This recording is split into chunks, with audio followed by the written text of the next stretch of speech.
Chapter 10 continued. Arthur's presence was a help, and Tim looked down at the cricket ball. Oh, 1 minute.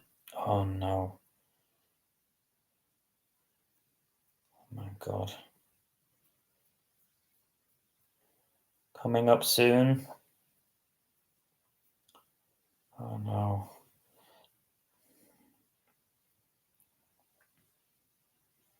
Each step he took went against his will. Every nerve and sinew in his body told him to jump back into bed, but he knew that wouldn't help. He had to keep going. As soon as Arthur saw him, he knew that something was very wrong. Tim tried to smile, but the pain in his eyes betrayed him. "Are you okay?" said Arthur with a concerned look on his face. "Have you run into bullies again?" he inquired, but it was a lot worse than that. Tim sat on a log next to Arthur and he told him the terrible news, and he let the tears fall. Arthur put his hand on his shoulders, but it was hard not to know what to do or say. Arthur's presence did help a little, and Tim looked down at the cricket ball and he remembered how happy he had been yesterday. It was funny how things could change in a moment, he thought. "I'm sure we will play again," said Arthur, "when the frost clears." And it was obvious to Tim that he wasn't just talking about the weather, but at this stage, Tim couldn't imagine any future or a bright future. Tim drifted through the lessons and he forced himself to concentrate. It was the only way he could keep his dark thoughts at bay. The next few days went by in a blur and Tim didn't visit Arthur. He didn't know why, but he knew that he was dreading the funeral. He helped his mum with the cleaning, but it was difficult for him to know what to say or do. It was like they were both living on two different planets, and there was no way for each to connect or to reach out to each other. Each time that Tim glanced at the family photos on the wall, he felt a sharp stab of pain.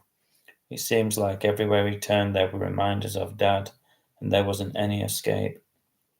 He wanted to talk to Mum, but she had become unreachable. She was alone with her grief, and he was alone with his. There was only one thought in the future which concerned him, and that was his dad's funeral. It was on the horizon, like an iceberg, and it was a day that Tim dreaded. But it was coming, and there was nothing to do but accept it. Finally, the day came, and Tim found himself in a rainy churchyard, and he could see the other mourners and his mum, but it was such an unreal situation that he had to pinch himself to know that it was true. He looked down at his dad's coffin being lowered precariously into the ground, and the tears rolled down his cheeks, and the pain inside him was so great that he thought that he would split apart. Tim looked over at his mum, and she was motioning for him to come over. He walked to her, and they hugged each other, and they absorbed each other's pain. It was as if the ice had cracked between them, and a little light was beginning to shine through. They watched as the coffin was slowly being lowered into the ground, and Tim found it hard to believe that his dad was inside. But when he looked at all of the sad faces of the mourners, he knew it had to be true. Tim half expected to see his dad walking round the back of the church and asking all the people what the fuss was about.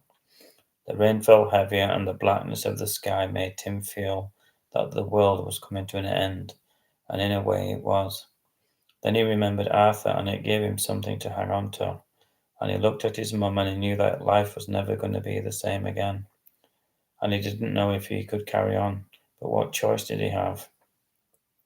He watched as the friends and relatives tucked into the sandwiches, and he thought half amused what Dad would have said, thought about all their gluttony and all the mess they were making as they peppered the floor with crumbs.